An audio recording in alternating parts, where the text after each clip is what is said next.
It's Bears week, baby.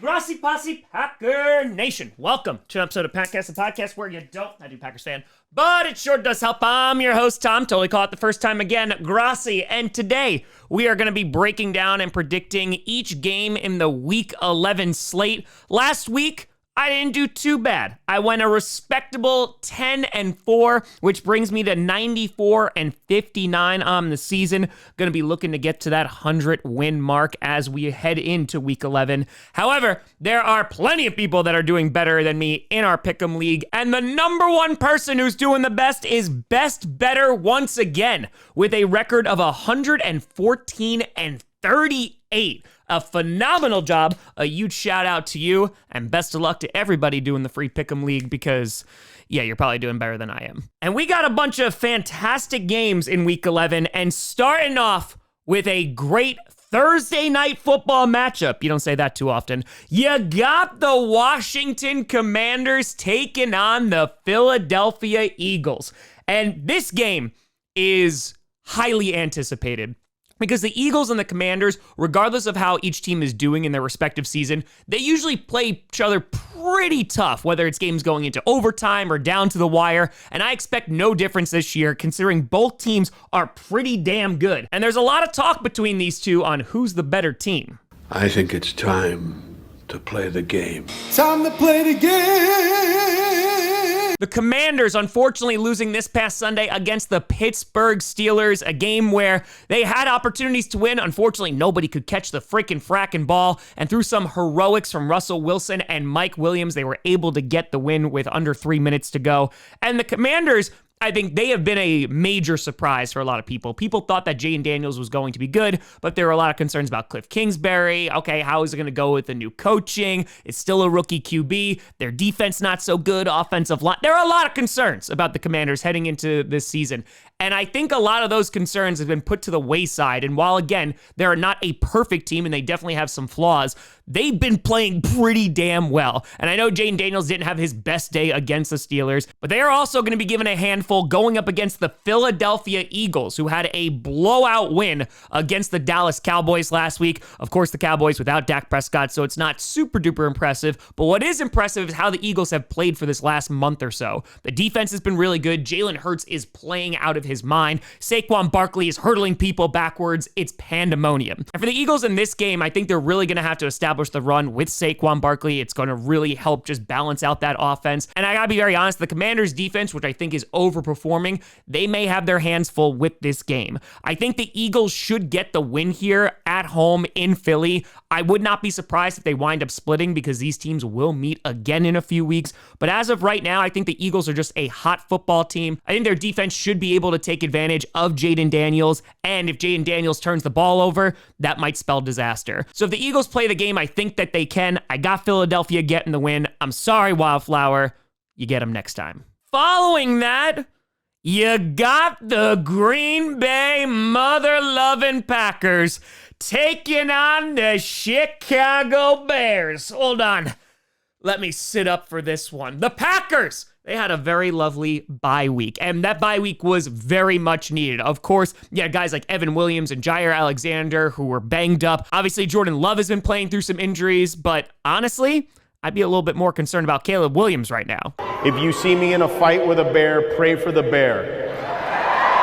That guy got sacked 9 times this past Sunday. But for the Packers, they're going to be seeing Marshawn Lloyd in the backfield once again. I know we only saw him for like a hot second this season, so I'm excited to see what that running back is going to bring to the table. But like I said, the Packers really needed that bye week, and the Packers are playing pretty damn good football. Of course, you want Jordan Love to clean up on those interceptions. The penalties do need to get better. The pass rush needs to get better. But overall, the Packers are looking in prime position to make a run. And plus, it's Toyota-thon, so Jordan Love is obviously going to be excellent. They're going to be taking on the Chicago Bears, who, Woof. Things have been tough as of late. Just this week, they're cutting guards, they're releasing their offensive coordinator, Shane Waldron, and it's just not going well. Caleb Williams has not been playing great football. The offensive line is letting him get decimated back there, and yeah, things are just not going well. And unfortunately for the Bears, this is not anything new. Whether it's a lame duck head coach or a terrible offensive coordinator or a struggling quarterback or a bad offensive line, they've seen all of this before. And it's going to be tough going against the Packers, whose defense is very opportunistic, able to cause turnovers. And for Caleb Williams, a rookie QB, even though our pass rush is not so good, who knows? Maybe it'll look a lot better this week. The Bears cutting a guard, firing their offensive coordinator, Shane Waldron, because they had to kick somebody out of Hallis Hall. It's getting crowded in here. Everyone out. Come on. Not you, Scotty. Not you, Gold member. Not you guys back there. Not you, henchman holding wrench.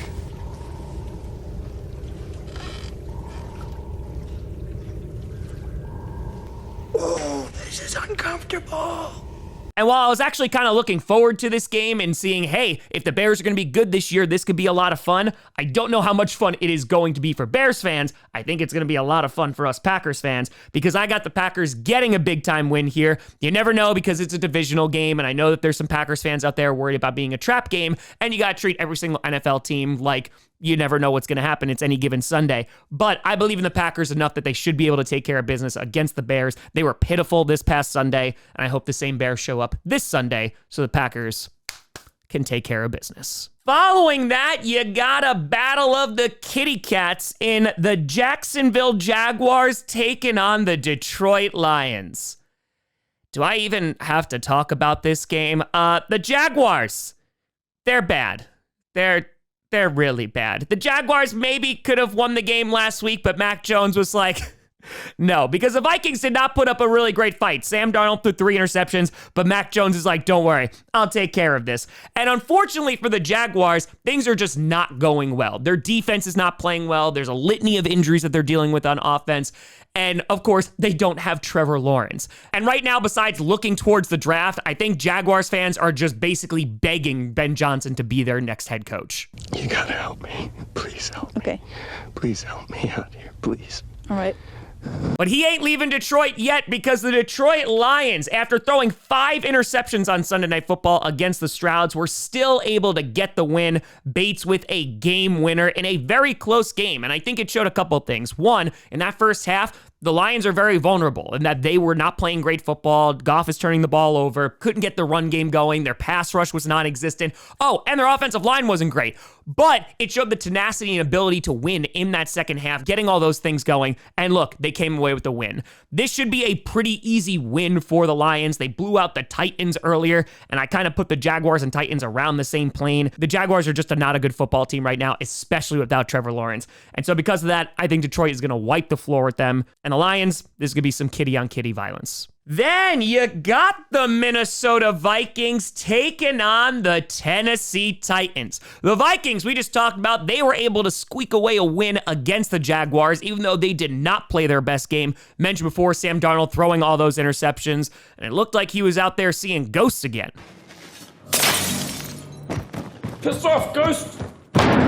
With the Vikings able to overcome those turnovers and get the win, they're going against the Tennessee Titans this week, who also had a losing effort this past Sunday. And similar to the Jaguars, the Titans, I liked a lot of their offseason moves, but it has just not worked out. Their offense is pitiful. Their defense, their passing defense is really good, but mostly because their special teams is so effing bad and opposing teams don't really have far to go. And here, I think you're going to see the same exact thing between the Lions and the Jaguars with the Vikings and the Titans. The Vikings should win this football game. I would give out a hearty laugh if the Vikings lost, but unfortunately, I don't see that in the cards. And so because of that, I think Sam Darnold should be a little bit better this week. Maybe he only throws 2 interceptions. And the Vikings, they get the win. Purple Incarnation of Satan gets another one. Then you got the Las Vegas Raiders taking on the Miami Dolphins. The Raiders, it was their best performance of the year last week because they had a bye. Raiders fans, they could go out, they could enjoy the world, they could see the sun and not have to watch their team because this team, I thought they were going to have a top 5 defense heading into this year. That's not the case. Their offense has been awful. They don't have a run game, QB situation all up in the air. They're going up against the Dolphins, who were able to score a big win against the LA Rams this past Monday night. And unlike the week prior against the Bills, the defense actually showed up and looked pretty damn good. Meanwhile, looking at the offense, it looked like they got a little bit of a rhythm, though. Tua, you are the last player I need to see making a tackle with your head. What are we gonna do, Buzz? Use your head. But I don't want to use my head! But overall, Tua is obviously the cog in this machine that makes it go on offense. And if the defense can play like they did against the Rams, I think the Dolphins should be able to get a win here. It's being played in Miami. The Raiders, as I mentioned, they're just not a good football team. And I think the Dolphins are trying, even though hopes are very, very slim, are trying to reverse course this season. The season's not a complete loss as of right now, and I think the Dolphins will continue their win streak, getting a W. They'll make 2 in a row, and who knows? Maybe the Dolphins make a run. Following that, this could wind up being a good game. You got the LA Rams taking on the New England Patriots. The Rams, what the hell happened? Their offense not scoring a single frackin' touchdown on Monday night against the Dolphins. That defense, which I've been impressed with, it's a young defense, especially that pass rush, looking at U-verse, has been playing really damn well this season. And unfortunately, just a really unfortunate outcome for that offense, which we know can be high scoring, but we just did not see it on Monday night. They're going to be taking on the New England Patriots, who absolutely slapped the ever-living crap out of the Chicago Bears, not only getting 9 sacks, but it seems like the Patriots found their guy. I'm the guy. Stop saying you're the guy. We all know that you're not the guy. He's not the guy.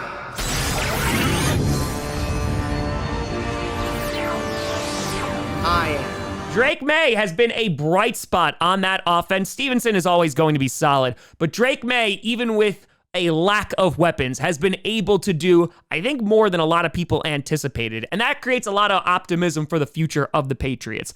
And here in this game, this I think could go either way. What Rams team is going to show up? Is it the one from Monday night, or is it the offense that we know it could be? Going up against the Patriots defense, which has been disappointing this year, but is still better than the offense, which, I mean, that's a pretty big insult at this point. I do think the Rams should be able to get the win here. I do think that game against the Dolphins, while very unfortunate, I'd see it a little bit more as an outlier. The only concern I would have is if that offensive line can hold up against the Patriots. And if they can, I think the Rams get the W, but I'm still sticking with LA to get the win. Following that, you got the Cleveland Browns taking on the New Orleans Saints.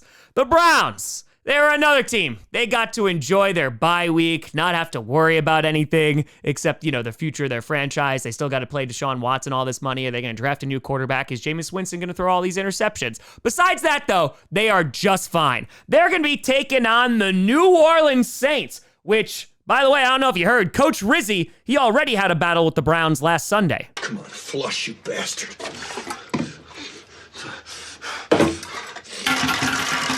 But the Saints getting a big divisional win over the Atlanta Falcons. And listen, maybe they just needed to fire Dennis Allen, and maybe this is going to spark something in this team, which has been dormant since week 2.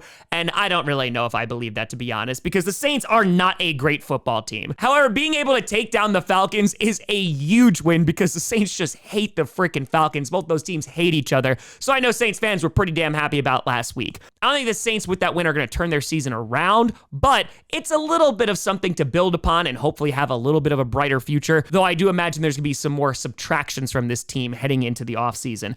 I actually got the Cleveland Browns being able to get a win here. I think Nick Chubb a few weeks back, I think he should be able to get things going. Jameis Winston, while you do worry about those interceptions, they can win with him. And if that defense is able to keep Derek Carr in line, I think the Cleveland Browns should be able to get the W here. So I'm going with Cleveland to get the win. And if they disappoint me, well, then I'll be just like a Browns fan. Then what could be the game of the week? You have an AFC North battle between the Baltimore Ravens and the Pittsburgh Steelers. Both these teams coming off big wins. You had the Ravens knocking down the Cincinnati Bengals, sweeping them for the year in an absolute classic, in which both defenses, they're awful, but the offense of the Ravens has been phenomenal. And Ravens fans are just getting amazed by Lamar Jackson every single week. He's more than an athlete. He's an artist. I think you're in love, Ron. Again, just close your eyes when they're on defense and you're just fine. But that offense is really damn good. And the thing that I'm the most excited about, Derrick Henry's playing great, of course, but Keaton Mitchell, who made his season debut this past Thursday, obviously was not super duper involved. I'm really curious to see how he's going to be involved in that running attack, because if he can get going, oh, it is going to be a fun offense to watch, and it already is. They're going to be taking on the Pittsburgh Steelers, who had that 1-point win against the Washington Commanders. Russell Wilson, while he wasn't the perfect quarterback on Sunday, showed up when it mattered most, getting the W. And listen, the Steelers, they are a fun football team right now. And by fun, I mean, look at all the BS ways that they can win. That's Steelers football. And they're going to be going into a gauntlet of a schedule. We were looking at it the offseason and saying, oh man, I don't know if they're going to make the postseason, but here they are with a bunch of wins under their belt. And last year, they were really damn good against their division rivals. And so because of that, the fact that the Steelers have won the last 3 against the Ravens, they know how to beat Baltimore. I know that they're going up against Derrick Henry, but hey, you got Patrick Queen now with the Steelers. Let's see if he can make a stop. I am going to go with Pittsburgh to get the W at home. And while the Ravens offense is amazing, I can't deny it. I do think Mike Tomlin and that defense can slow down Lamar Jackson. And if they do, I think some Steelers magic may prevail. And of course, Steelers go to Super Bowl. Then you got the Indianapolis Colts taking on the New Jersey Jets. The Colts, well, breaking news, they made the decision today after Joe Flacco's not so great performance this past Sunday to start Anthony Richardson again. And the way that this has been handled is just not great. And I think that's for a litany of reasons. One, Joe Flacco was put in because you thought the Colts could win with him. That wasn't really happening. And this team, I don't know if they're a playoff team. My gut is saying no. And Anthony Richardson, who has been struggling this season, I don't know if he's going to be much better this Sunday. They're going against the New Jersey Jets, and oh boy, things are getting bad in Jersey. The Cardinals absolutely smacking the crap out of them. Aaron Rodgers didn't have a single touchdown. Doesn't matter if you have Devontae Adams. Doesn't matter if you have Breece Hall. That offense is going nowhere. And honestly, the locker room might start turning on Aaron Rodgers now. We don't need you to save us. We don't need to be fixed. But it's all right. He'll get a nice government job. But this game, I don't know which team is worse at this current moment. The Colts, their run game can be amazing with Jonathan Taylor. And the Jets, they can be run upon. The thing is, I don't trust Anthony Richardson right now. I don't trust his decision-making at the moment. And I think that he can be a good player. I just don't think the Colts have done a good job developing him. Or maybe he's just not that guy, but I'm not ready to close the book on him. Meanwhile, the Jets, talk about expectations, man. They have just been disappointment after disappointment. And looking at this game, I am going to go with the Jets just because there is that inconsistency and unknown with Anthony Richardson coming back. I don't know how good he's going to be. And even though Aaron Rodgers didn't have a single freaking touchdown last week, I think this offense should be able to do enough and score enough points to beat the Colts. So I'm going with the Jets here. I don't feel super confident. And either way, I'm going to regret even looking at this game. Following that, you got the Atlanta Falcons taking on the Denver Broncos. The Falcons! What the hell, man? Every single time I start to believe a little bit more in the Falcons, they just disappoint me. And Falcons fans are like, oh, I know. How do you think I feel? And it's frustrating because I've been saying this for the majority of the season. I think they're a good team. I don't think they're a great team. They have the weapons. They have the run game. If Kirk Cousins is playing well, that offense can move the ball. They just don't have a pass rush. And I do love the Falcons secondary, but it just seems like there's inconsistency with their play. They're going to be taking on the Denver Broncos, who had a heartbreaking loss against the Chiefs. A blocked field goal ended their dreams of beating the Chiefs and being the one team to end their undefeated streak. And Broncos fans, it's okay. I think Falcons fans know a thing about a heartbreaking loss or two. You mock my pain. Life is pain, Highness. Anyone who says differently is selling something. And I think this is a pretty big game because you're going to kind of see how these teams play against each other. The Broncos defense has been a bright spot, and Bo Nix has been playing pretty damn well this season. It's just going to be a matter of, can that offense put up points against this Falcons defense? I think it's obvious that the Falcons run game is better, and I'd like to believe in Atlanta. However, being played in Denver, I'm curious how Kirk Cousins is going to play. And if the Falcons do establish the run, I think they'll be able to get the win. However, The moxie, the guts that the Broncos played with last week, if they can bring that against Atlanta this week, I actually have the Broncos getting the win here. I think it's going to be a tough game for either team, and if the Broncos are able to get a win, maybe their sights of the playoffs might not be too crazy. The Falcons, they are still in a weaker division, so even if they lose this game, I don't think it's over, but I just got to see more consistency from them before I start believing a little bit more. So because of that, I'm going with Denver to get the win, and yeah, at least Brandon Perna would be happy. Then an NFC West showdown between the Seattle Seahawks and the San Francisco 49ers. The Seahawks, they got to enjoy their bye week and then remember that they lost to the Giants at home, which is not so great. And Seattle, you're still trying to beat the 49ers for the first time since Russell Wilson left.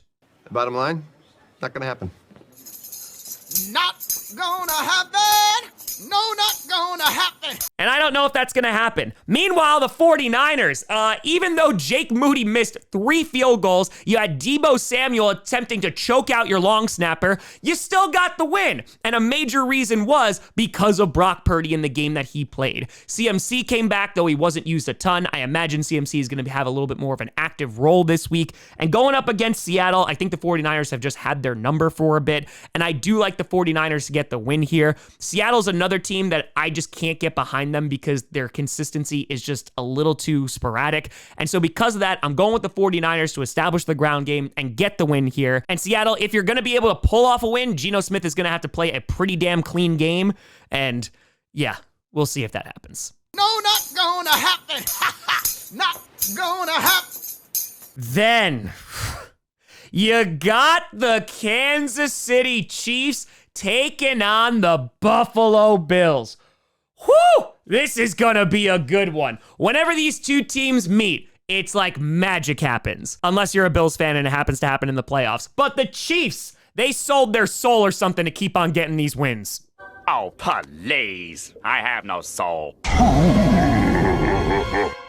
Defeating the Denver Broncos with a blocked field goal, which, hey, great scouting there by the Chiefs. And the Chiefs, if you're a Chiefs fan, you know this, they haven't been playing great football. It has been ugly, run through the mud football, but they're still winning games. They're still undefeated. Isaiah Pacheco will be returning within these next few weeks, and that's super exciting for this offense. And they're going to be looking to break the Bills' hearts again. They took on the Colts this past week, and it was a little bit ugly in the beginning, but they were able to get that W. But right now, I am concerned with the Buffalo Bills. Dalton Kincaid, he suffered a knee injury this past Sunday. Their wide receivers are banged up right now, and that offense is not at its best. And if it was the playoffs, I got to be very honest, I'd probably pick the Chiefs without much question because Bills, you just haven't shown me that you can beat them in the postseason. However, I'm actually gonna go with the Buffalo Bills here. It's being played in Buffalo, where the Chiefs did beat them in the postseason. I know that shouldn't matter, but I think it's gonna matter here. On top of that, if the Bills had any game circled on their schedule, it is this one. I imagine Josh Allen is going to come out swinging. And I think the Chiefs right now are a little bit vulnerable. I think they are beatable. We'll see if we say that come January. But right this second, even though they're dealing with a litany of injuries, if that offense can get going, I know Matt Milano, he's scheduled to return at some point. I hope he comes back sooner rather than later. But I think the Bills defense should be able to contain that offense of the Chiefs. And if they do, I think they'll be able to get the win unless Kareem Hunt just runs all over them, which is definitely a possibility. But I'm going to go for the miracle here. Bills get the W. And hey, the Bills will be able to hold on to that until the playoffs again. Then on Sunday Night Football, you got the Cincinnati Bengals taking on the LA Chargers. The Bengals, a heartbreaker on Thursday night, and Joe Burrow, man, he has just been playing his heart out, and he just can't get a win. It's not your fault. Don't do this to me, man. Not you, man. It's not your fault. Screw you. Cut it out, man. It's not your fault. Why is it so hard? And it's so disappointing because their offense is so much fun to watch. Their run game has gotten much better over this past month. It's just their defense is so so bad. And whether it's Jamar Chase going off or Joe Burrow looking amazing, it just seems like they keep on running into the same problem, and that's that their defense can't stop anybody. They're going up against the LA Chargers, who had a big win against the Titans. Justin Herbert has been playing excellent football. The Chargers defense has been looking really good, and they have a great ground game. Harbaugh has definitely transformed that team to go from Brandon Staley football to actually great competitive football. And the Chargers, I think, have a good chance to make the playoffs. It's just going to be about consistency. I think that this is a great test for both teams, and it might determine who's going to get into the postseason, though I think the Bengals' chances are a lot more slim. But if the Chargers defense can contain Joe Burrow at least a little bit, I actually have the Chargers getting the win here. Because again, there's no doubt that the Bengals offense is really, really good, but I think this Chargers team could control the clock, run the ball efficiently on this Bengals defense, and because of that, even though it might not be super high scoring, get the win. So I'm going with the Chargers to get their big win at home against a good offense. And Kitty, I'm sorry, but you won't be going meow this week. And finally, you got the Battle of Texas. You got the Houston Texans taking on the Dallas Cowboys. The Texans, had so many opportunities to win that football game against the Lions, but then they were shut out in the second half. So I know the Strouds are going to want to take out some anger on the Cowboys this week. I need your help. I can't tell you what it is. You can never ask me about it later, and we're going to hurt some people.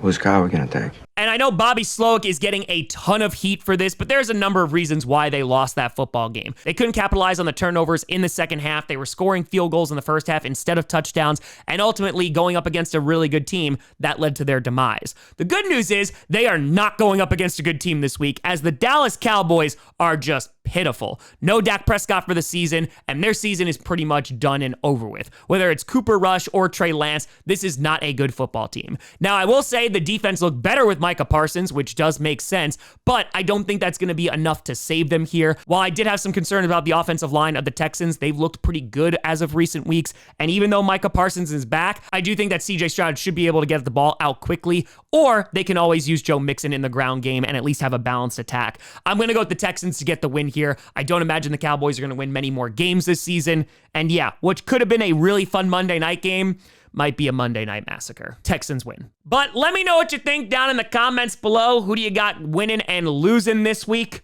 Let me know. You know, send me at TomGrossiComedy.com or Tom Grossi Comedy, all social media, see down below. A big shout and thank you to all the patrons and YouTube members for supporting this channel. And thank you so much for watching. I'm Tom Grossi.